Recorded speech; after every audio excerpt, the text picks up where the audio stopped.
here.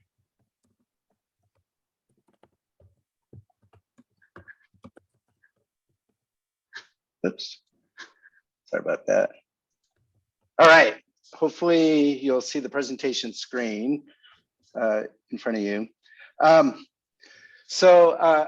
glad to be starting off today, to be honest. A couple weeks ago, Hunter reminded me, the presentation's coming up, short school and all that. And when I had scheduled this in months ago, I thought I was going to be in a track, but I'm glad to kind of be the keynote speaker because this topic really affects every aspect of what we all do from the beginnings of the collection system through treatment plants. So I'm happy to be here and to kind of kick off this day. So thanks. Just a general outline here. I'm going to talk about the wipes problem. I've done this quite a few times before in presentations. So people who have seen me before will probably see a bit of the same information and slides, but it'll be a lot of pictures. So at least there's things to look at on the screen. And then I will move into progress on legislation over the last couple of years regarding to labeling of certain types of wipes. And I'll talk about that in detail. And a little bit of movement on the other kind of class of products, flushable wipes where you see the label flushable on shelves. So I'll talk about that later in the presentation also. So before I move off this slide, I'm just going to throw out a couple of quiz questions, and then maybe in 10 or 15 minutes, I'll kind of reveal some answers. So I'll give you time to think about it. But 2 questions. In what decade do you think the wet wipe was invented? And the second question is, what was the first commercial product of a wipe that was put into mass production? And I would encourage people to kind of put their guesses or their answers in the chat box. So I'd like to begin with just a little talk about the COVID era, which is a couple of years now. We can remember back in March 22 when there was a run on toilet paper in stores, retail shelves, and also runs on personal care wipes. So people started grabbing those when they couldn't find toilet paper. So the issue got a lot of media attention, not just in the US, but worldwide. And the media really got the word out on that.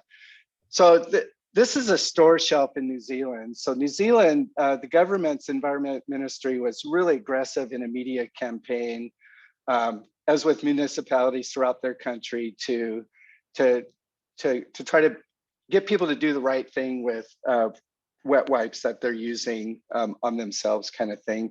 This is just a picture of a sign that a grocery store in New Zealand put up to try to help the government spread the message.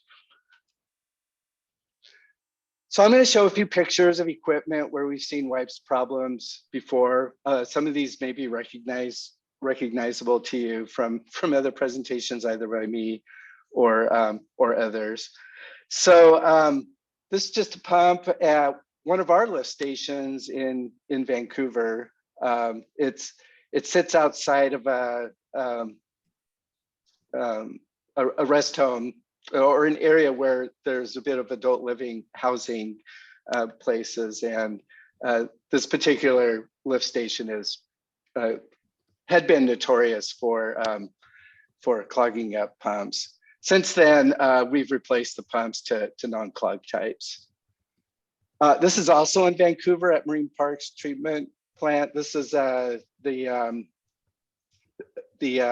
screw conveyor from taking materials off of our bar screens at the treatment plant. And what you see there is just a wad of strengthened up wipes and other materials that kind of cause torque issues on that screw conveyor.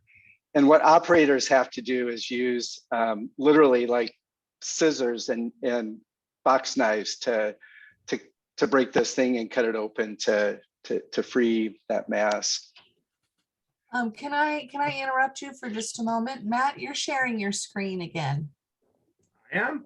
Yeah, I need you to stop sharing. How did I do that? I don't know how to, sorry about that. Crashing again. Okay, there we go. There we go. You're good. You're good. Okay. Sorry to interrupt, Frank. No, Go ahead. sorry, No Frank. problem. Do I need to go back to a couple of pictures? I didn't Okay. see. Anyone? No? Hi, No, I didn't see any issues with the presentation.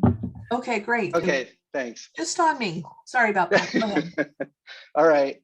And this picture is from Clackamas Water Environment Services in, I'm not sure which pump station it's at, but this picture is about 10 or 12 years old, but it just really illustrates the kind of the contortions or positions that workers have to get to remove clogs from pumps.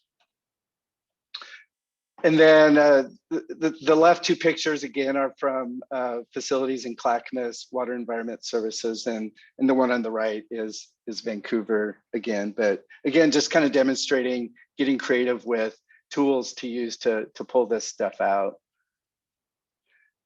And this is from a lift station, Orchards Pump Station in Vancouver. And here, even septic haulers really have issues with this stuff. So I actually caught this guy about a year ago trying to pull this ropey mass out of his truck. And I remember asking him, does this happen all the time kind of thing? And he was not in the best mood and, pretty much shortly said yes and stuff. And then he grabbed a butcher knife that he had on his truck, and he was having to chop that thing away with the butcher knife to let that thing loose, and then eventually empty his truck. So this is quite old now, but back when I first started working with Vancouver, I was kind of doing capital projects and calculating cost of how much it cost us to deal with wipes, either from a maintenance standpoint or additional electricity to run pumps. You can see there tons of rags over a year.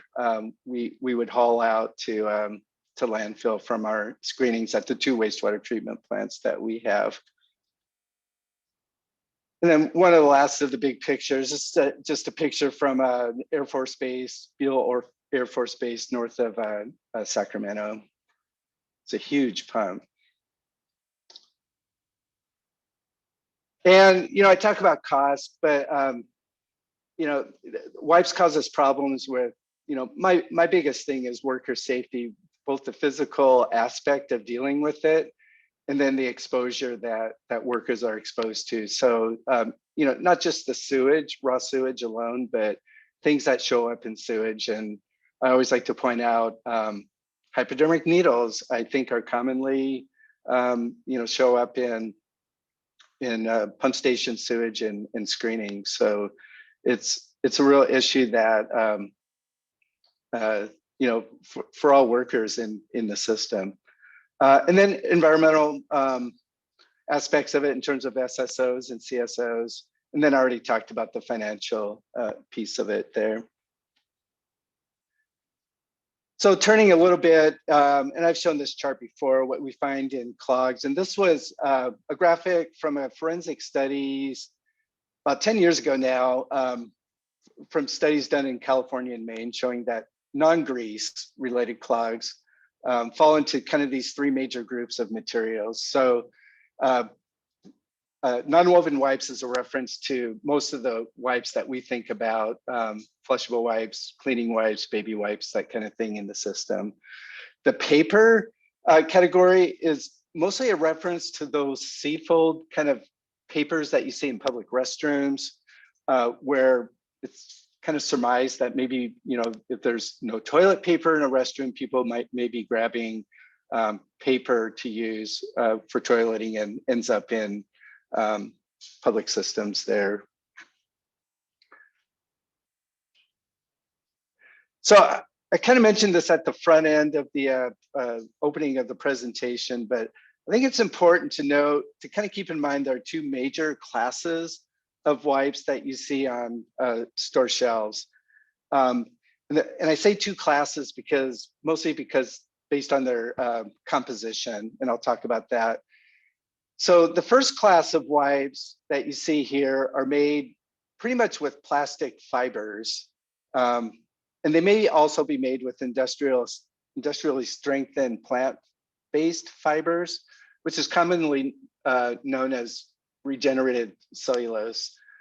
And just as an example, regenerated cellulose, it's kind of everywhere, like the batting in Patagonia jackets, the stuff that makes it soft, and insulating, that stuff's made up of regenerated cellulose, and it's plant-based, but it's chemically altered to really make those fibers strong. And that's what wipes manufacturers use to either make these strengthened wipes or other types of wipes. So rayon and lyocell are common names of regenerated cellulose, just to kind of get familiar with that.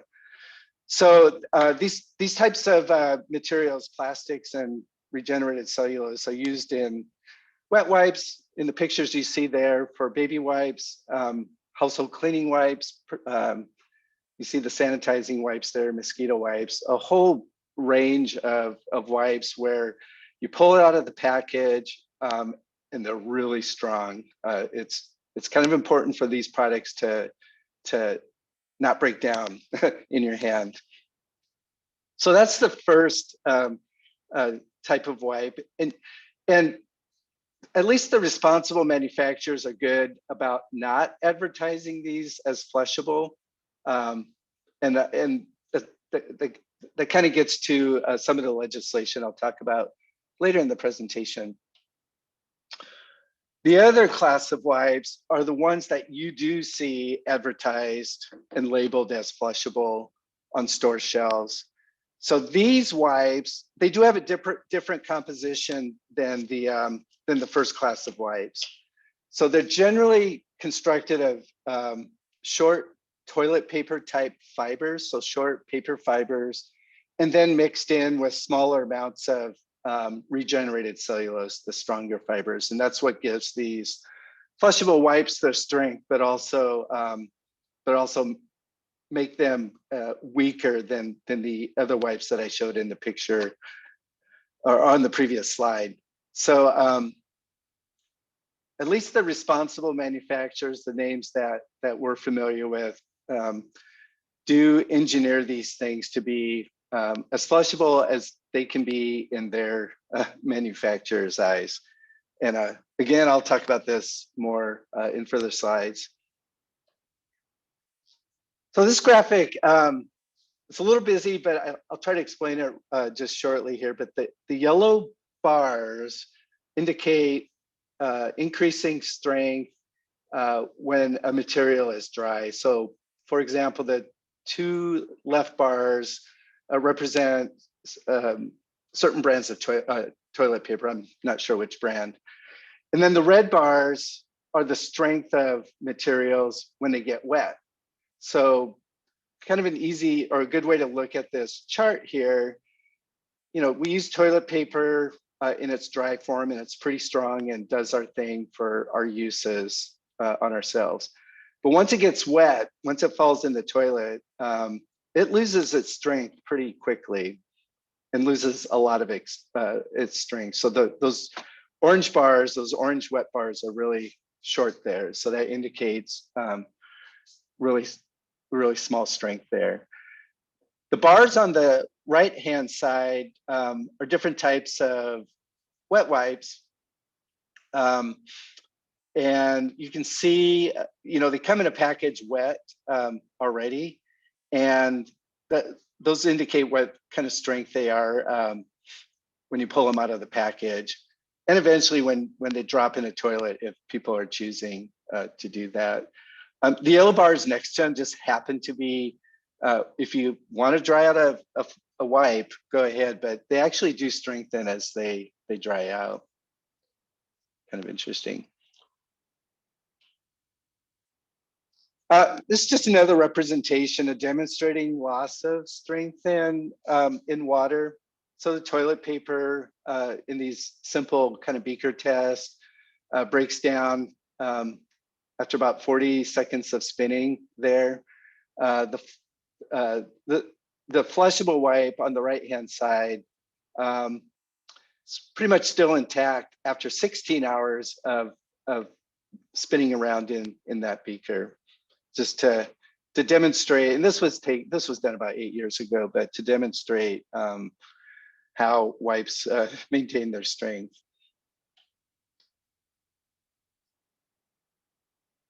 So how did wet wipes come into the market? And I'll talk about that on the next slide for the answer reveal. But now some words on manufacturers' approach to the classes of wipes, the two classes of wipes I brought up earlier. So INDA is the North American Trade Association representing nonwoven materials such as carpet, furniture fabric. Wet wipes are nonwoven materials, so they fall under INDA's trade association. In that Adana symbol, you see there's the European version of INDA, essentially. So INDA, they developed a couple of documents to kind of, in their minds, kind of help the flushability issues that we're seeing in sewer systems. The first one is called the Code of Practice for the absolute, like, do not flush products, those baby wipes, the home care products, the mosquito wipes kind of thing. And the Code of Practice lines out how a manufacturer should label a package and inform consumers about not flushing their materials. The second one, they addressed the standards for flushability and actually made up a series of tests, and I have a slide on that in slides coming up, for flushability guidelines. So they made up their own series of tests and what they thought would be, if you could pass these tests, their wipe would be compatible with sewer systems. And they started, I'll go through a chronology chart here, but they started these flushability guidelines in the early 2000s. So now here's the quiz question reveal. So the first one I didn't put on there. When do you think wipes were invented? And then when did they first appear kind of commercially on the market? So I think the answer, and this is just based on my Google research, so it's not necessarily scientific, but the earliest I found was the 1950s when there was a person who was playing around with wet wipes. And then it was in 1963, it was Kentucky Fried Chicken came out with wet wipes at their restaurants. So that's my reference to kind of when the first time you see wet packaged wipes on the market. And it could be a wrong answer. If anybody has something earlier, let me know. 1990 was probably a big point in wipes marketing and development as baby wipes started showing up on store shelves. And then I think it was around 2005 when these wipes labeled as flushable, kind of more for the personal adult use, hygiene uses showed up on store shelves. And I equate kind of that 2005 timeframe, and probably even a little earlier, to probably times when we started seeing issues in pump stations, sewer systems, and treatment plants. So this is the chronology chart I was making reference to. So I'll speak to some of these going through the slides here. Just to first mention, the 2008 timeline was when INDA, that trade association, first published, they call it a guidance document for manufacturers to use to do these tests, to test for their version of flushability. The highlighted reference there is a Costco summit that I was a part of back in 2012, and this was probably my big jump into dealing with manufacturers and so on. But there was a group of us from myself, but also some representatives from Kirkland, Washington, and King County, Washington. We had this idea to kind of march up to Costco's headquarters in Issaquah and kind of show pictures and talk to them about issues we're having in our sewer systems with wipes that they're putting on the market. So, and we wanted to show, show those things to them. So our goal when we went there was to ask them to remove that word flushable from their flushable wipes label. And then we wanted them to improve the do not flush labeling, that do not flush symbol, to something larger and more prominent on their packaging. And they just pushed back on the flushable thing and they weren't gonna address that at all. But they did agree to do the do not flush labeling improvements. And I think I have a picture in a few slides here. But they also challenged us, like, how do you know it's our wipes in the system? So that kind of kicked me off into going into our sewer system. I tie-dyed some wipes there, threw them in the sewer system, and then picked them off the screens after about 30 minutes of travel time, both baby wipes and their flushable wipes, to show that they weren't breaking down. So, and then there was a period of time after that where from 2014 and 16 and 17, there were wastewater industry reps, or about 6 of us from around the country, who met with manufacturers and INDA in these facilitated meetings. We had a third-party facilitator to kind of talk through issues we were seeing and issues that we had with INDA's guidance document for flushability. And by then, they actually had revised their guidance document to a 3rd edition. So we were working on a 4th edition with them, hence that GD4. That effort pretty much failed. Nothing really came out of it except the code of practice improvements that I'll bring up a slide on as well. But we just could not address improving their flushability tests. So the wastewater folks kind of walked away from the effort. And I'll talk about what we did as far as that goes. So right around the end of our talks with them, there was a group in Great Britain that put out an international statement and was asking water utilities and organizations around the world to sign off on.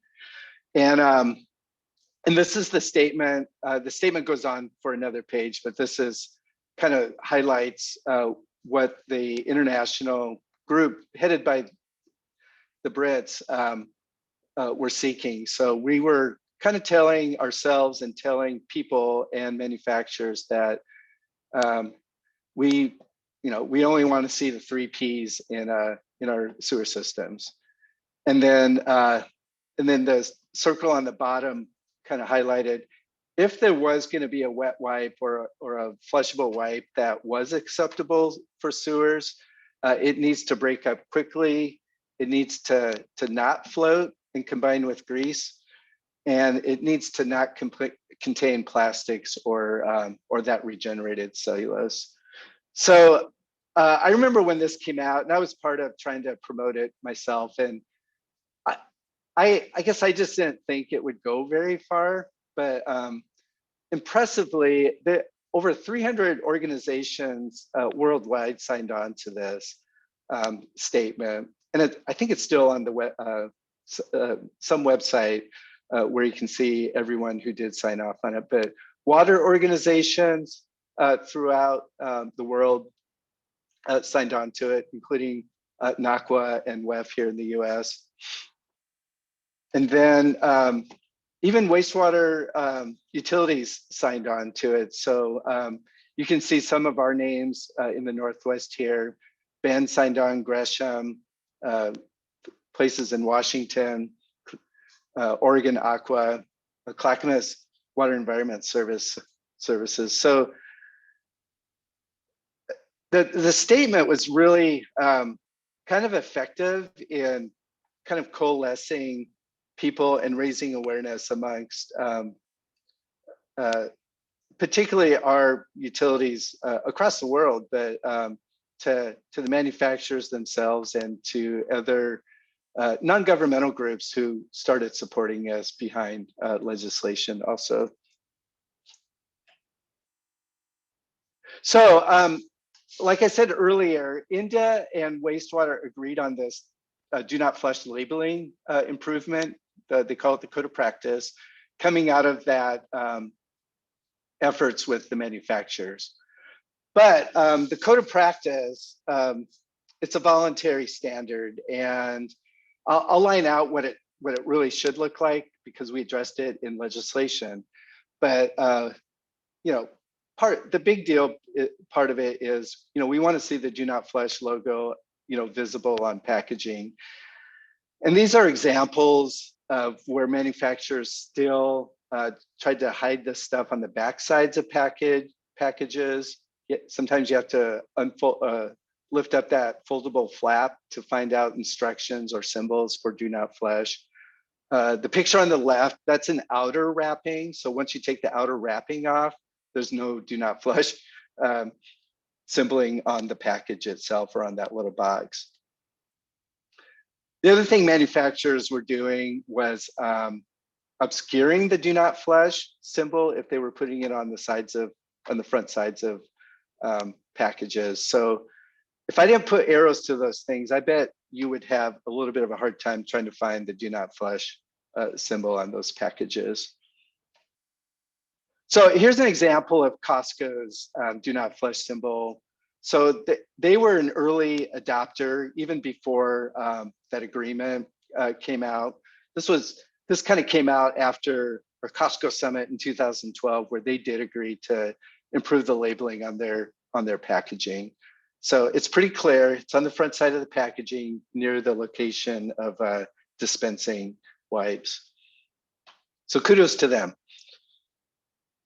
So for state legislation, states started addressing particularly the do not flush labeling pieces, and it expands on the INDA code of practice and makes some clarifications and makes it a requirement. So you know, the placement on the packaging near where the dispense location is, the size of the symbol needs to be 2%, at least 2% of the package coverage, the front side.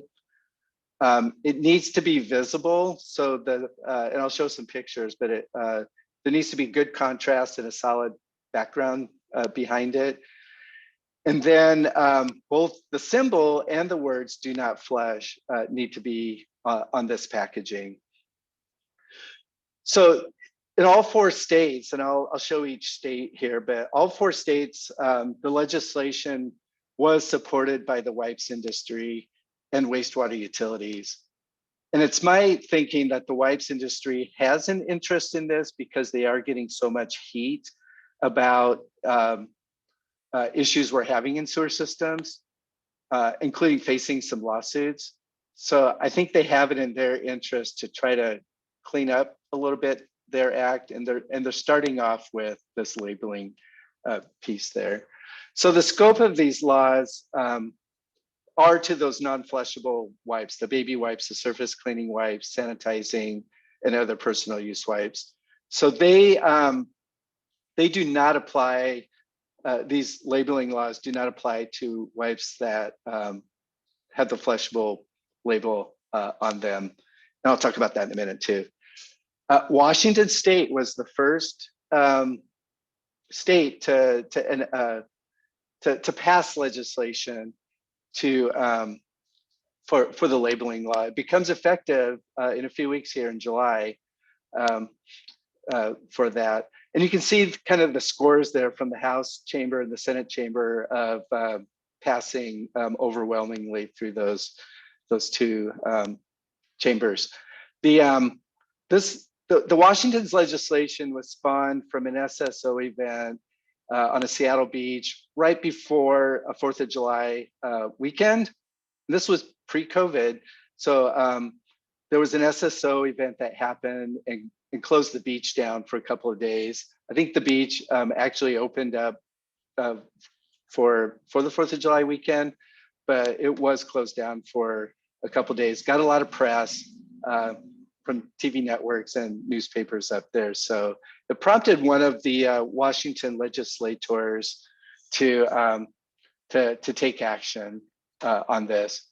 And coincidentally, about 5 years prior to this, I did it, and another person from Seattle did a short kind of legislative presentation on issues we were having with wipes. Oregon came next. They have the same effective date.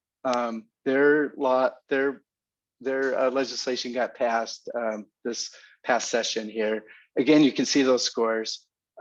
Pretty overwhelming support for this. This one was modeled after California legislation, which I think I'll talk about on the next slide real quick. And again, we had key state representatives in the Oregon legislature who were sponsoring this and pushing it through. And again, this kind of came about from an awareness presentation we did a couple of years ago to one of those representatives. Illinois signed on late last year. Yeah, Oregon's was late or earlier last year, 2021, but becomes effective July 1st again for Illinois. You can see the scores there for the House and Senate there. Really similar to Oregon and California's law.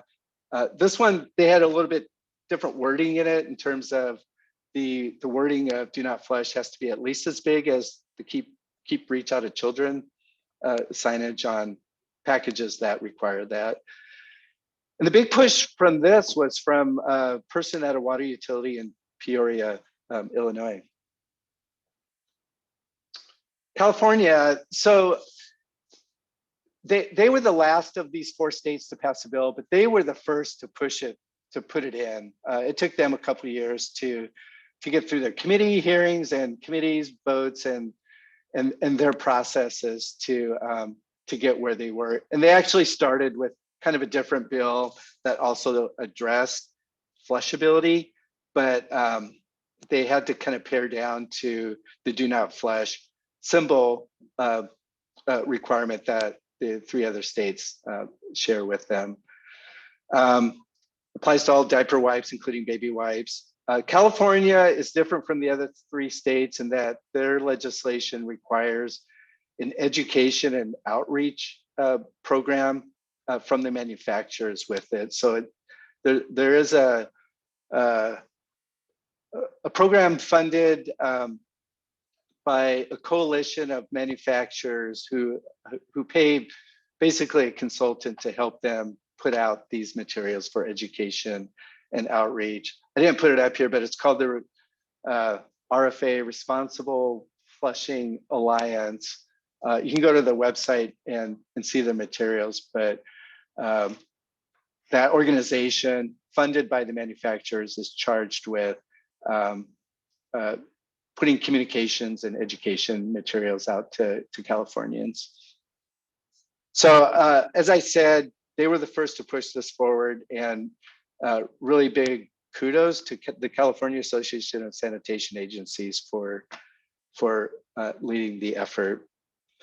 Other states that had looked at it in the last sessions, and I think might get picked up in upcoming legislative sessions, Massachusetts, Minnesota, and Rhode Island. There might be other states that I'm missing. On the federal level, Oregon's Senator Merkley and Maine's Senator Collins introduced the WIPS bill, which pretty much does the same thing on a national level for the labeling law.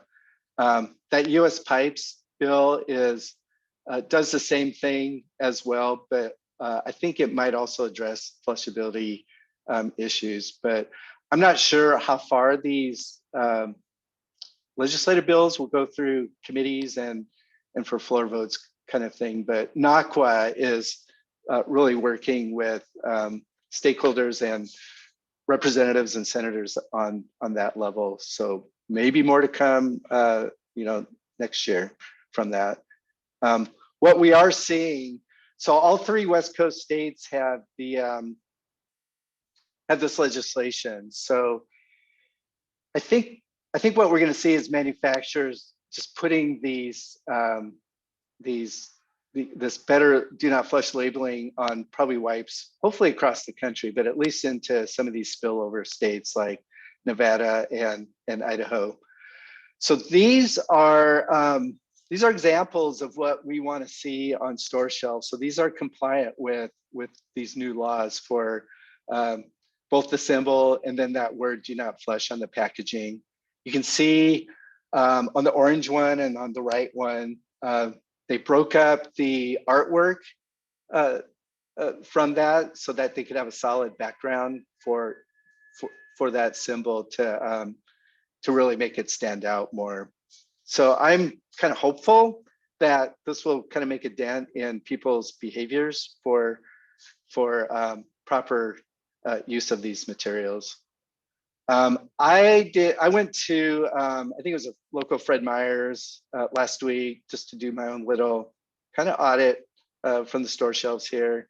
So the left one is the 7th generation package. It looks like it has a symbol on it, but it doesn't have the do not flush words on it.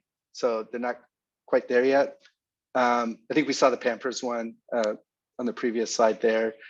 And these Clorox ones with you have these cylindrical wipes, there's a requirement to put both the symbol on the side of the package and then somewhere near the top where you're dispensing it. And I can't remember what those are gonna look like. And then some of them just are not putting labels, but it's not July 1st yet, it's only June 10th. So the honest company has some time to clean up their act kind of thing. The one on the left still has that little symbol on the back side of the package. Okay, so that covers the wipes that need to be labeled as do not flush, the previous slides. What are we doing about flushable labeled wipes, which a lot of the products on the shelves really don't break down that well in sewer systems, and they do cause us problems. There's been a kind of a slew of lawsuits over the last 10 years. A lot of them have either petered out or have resulted in kind of small settlements with manufacturers. But the one from Charleston, South Carolina, I'm going to point out here just quickly. Their lawsuit, the Charleston Water Systems class action lawsuit, came about from a highly publicized event where divers had to go into a sewer system and remove this material and unclog the sewer system. They put a suit against all these manufacturers and store brands that you see listed there in January 2021. One of the manufacturers, it's pictured below, it's Kimberly-Clark, went into settlement with Charleston, and they agreed to meet wastewater standard. I'll have a slide on that here for flushability, and to meet it by just last month, May of 2022. And I think they do meet the flushable standard. The other thing they did agree to was putting that do not flush symbol on packages with the red crossbar through it.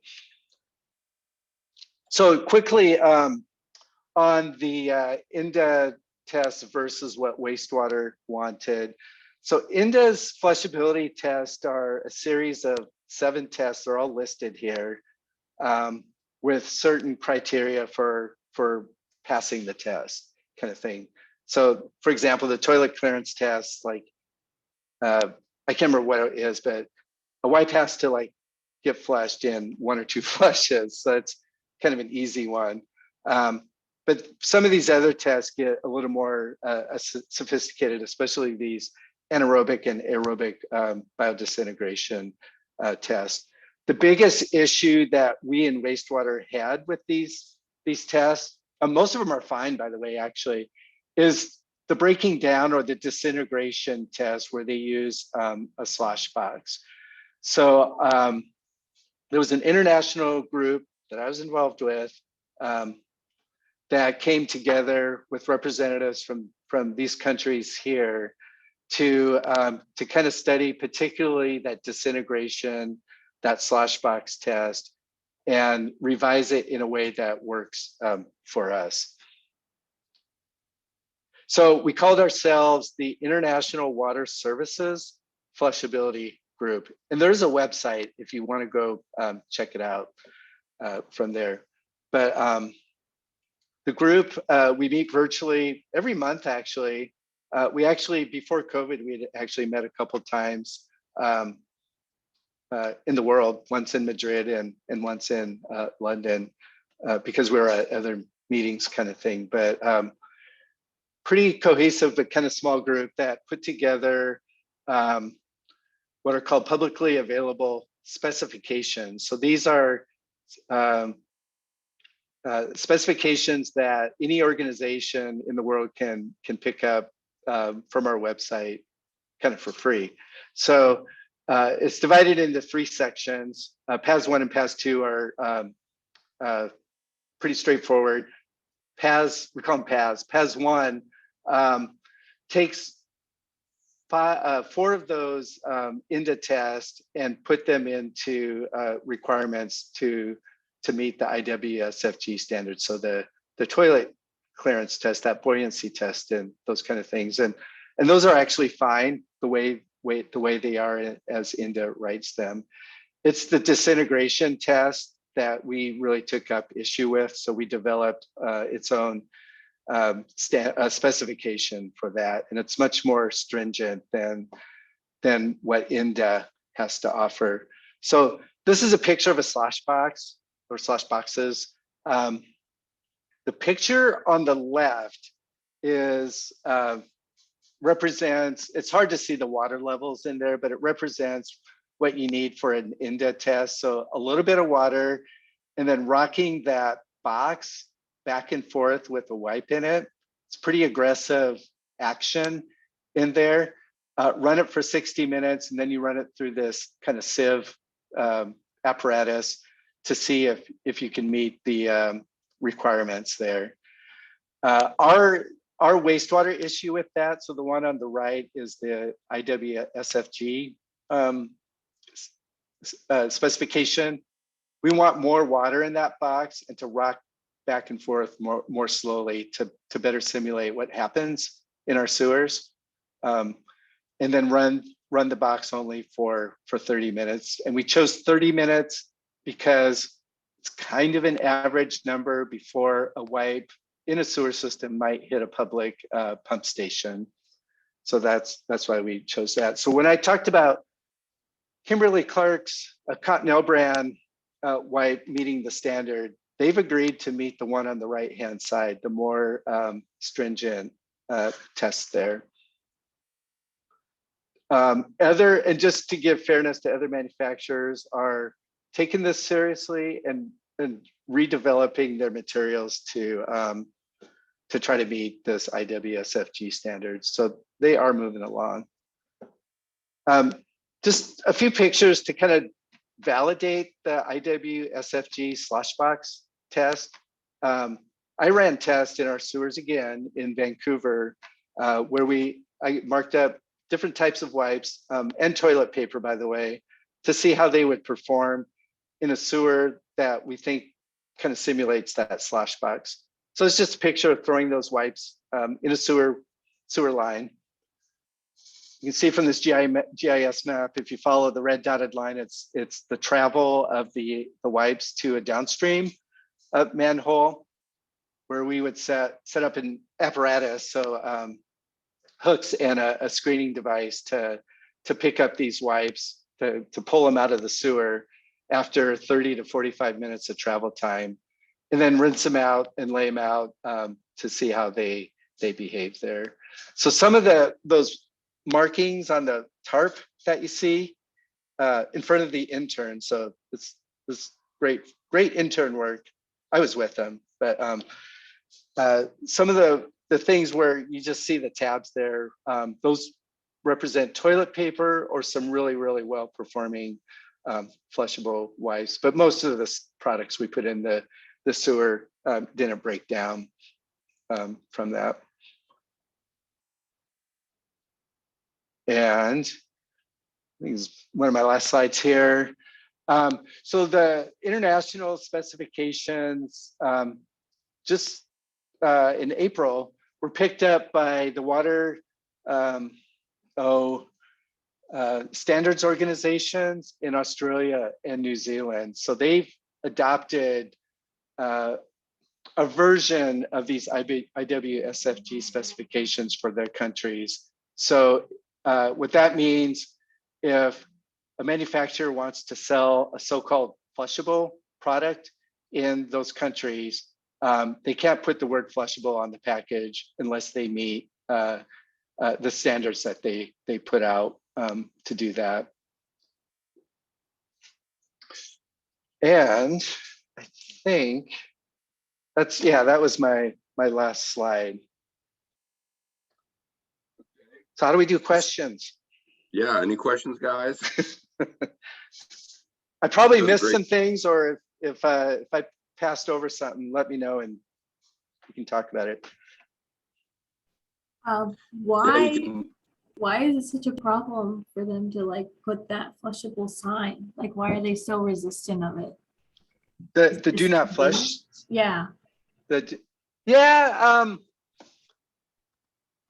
I'm not a specialist in that area, but my take is, I think when you're trying to sell something, you don't want a negative symbol on the front side of a package. Like, I don't know, like on a box of cereal, you probably don't want any negative wording about like there's too much sugar in this kind of thing, or warnings for diabetics or something.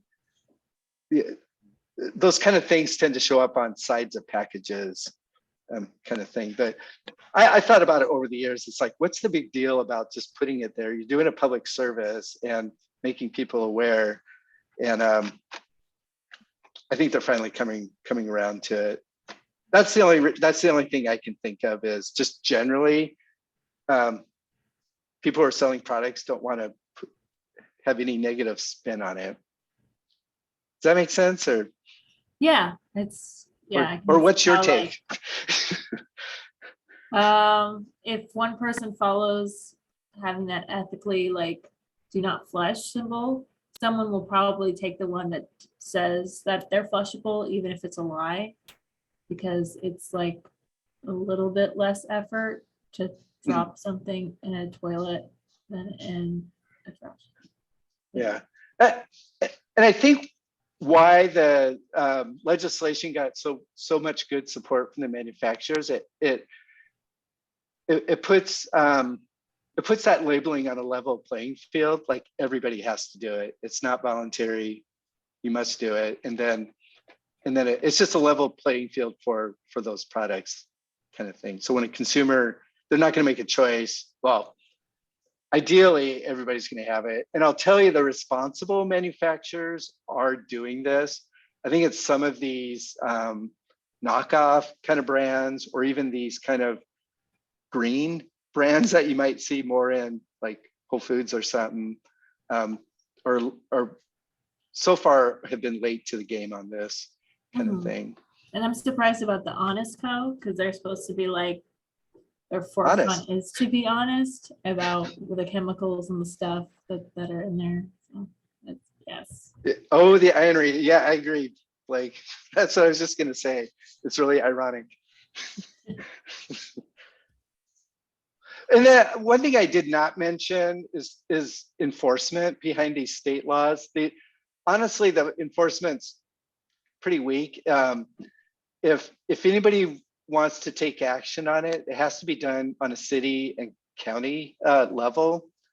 I know in Washington State and Oregon State, the state attorney's offices just did not want to they didn't want to be mentioned in this kind of legislation for the enforcement piece. So I think the best thing to do in terms of enforcement is, if people want to pursue this kind of thing, is to inform manufacturers that they're not meeting the requirement. And I think it's just going to be this kind of stepwise approach to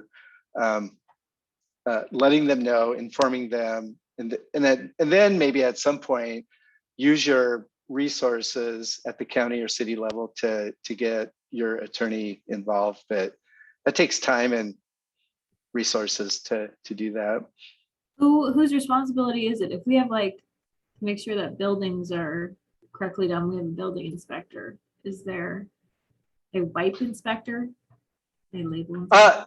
If a city or county chooses to do so, they could, Okay. and have a program in place to go after manufacturers.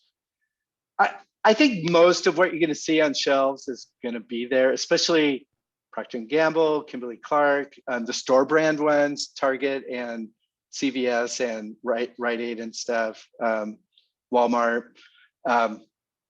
I think you're going to see those. I think it's going to be some of these little niche brands that maybe don't know about it or just aren't just not up to speed on it. Not all manufacturers are members of INDA. The big ones are both manufacturers and packagers, store brands folks. And Leonard is asking, do the Oregon and Washington laws coming into effect this July also include requirements for the so-called flushable wipes? No, we're probably not going to see any change to the ones that are labeled as flushable. But when you go to a store, a couple things there. When you go to a store, the so-called flushable ones should be separated. They should be where the toilet paper is. They should not, when you go to the baby aisle, you should not see anything labeled as flushable. And what I see now are a brand of Can Do, I think it's called. They're really strong wipes, but for little toddlers to use, but they're still in the baby aisle.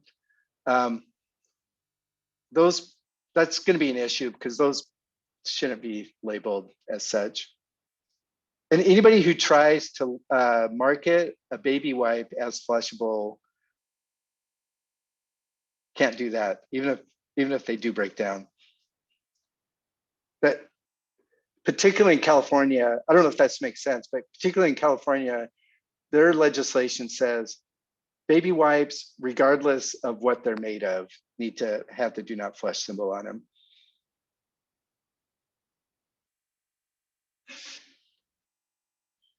What about septic system labeling?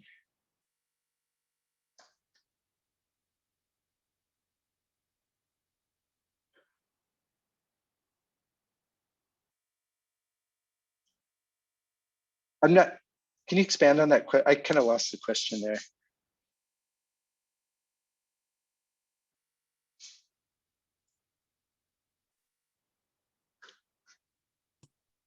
Dina, are you able to, her speaker just stopped.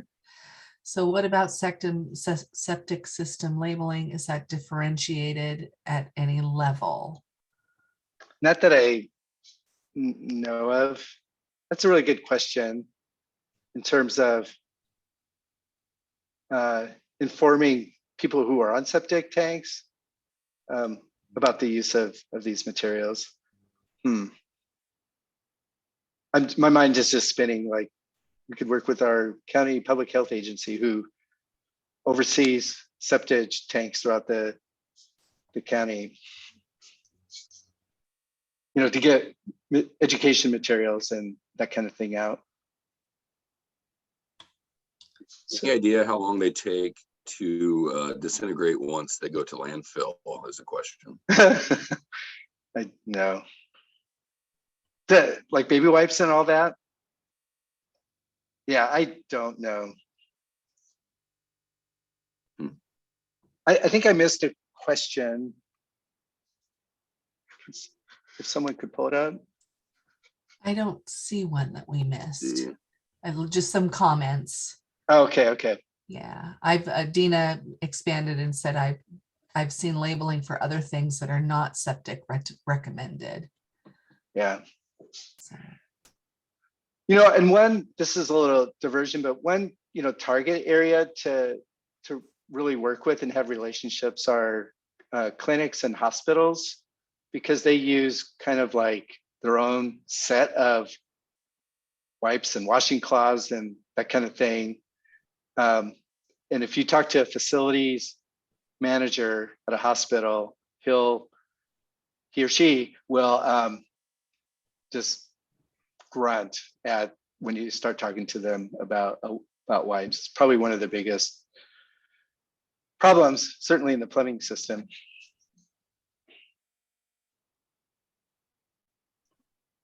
Frank, the question I have is, it's kind of, everyone here is, the job is to protect public health. And as I listened to your talk, how you got passionate about it. You went to Costco, you said, hey, there's a problem. And then I look at getting a coalition together, working the avenues in a logical manner. And then the end result is, I understand, we have Illinois, Oregon, Washington, and California, and that's it. So it's like it also shows here we are at this ORWAF, Oregon Water Education Foundation training, and our state is one of only 4 that is kind of from Oregon's perspective, and you're obviously at Washington. But I guess I would just say thanks for having a passion and making a difference. And you even got it all the way up to an acronym level. And anytime you get to an acronym, look out, you've done something good in your life. Oh, thanks. Yeah, it's been quite the journey, and it's interesting to reflect back, because like the Costco summit thing, I thought it was going to be a one and done deal, and I could kind of wash my hands and it's like everything will be better. But the whole journey piece has, just, I didn't know what next steps were, and they just kind of, as long as the passion that keeps with it, you get there and learn who your resources are and relationships and that kind of thing.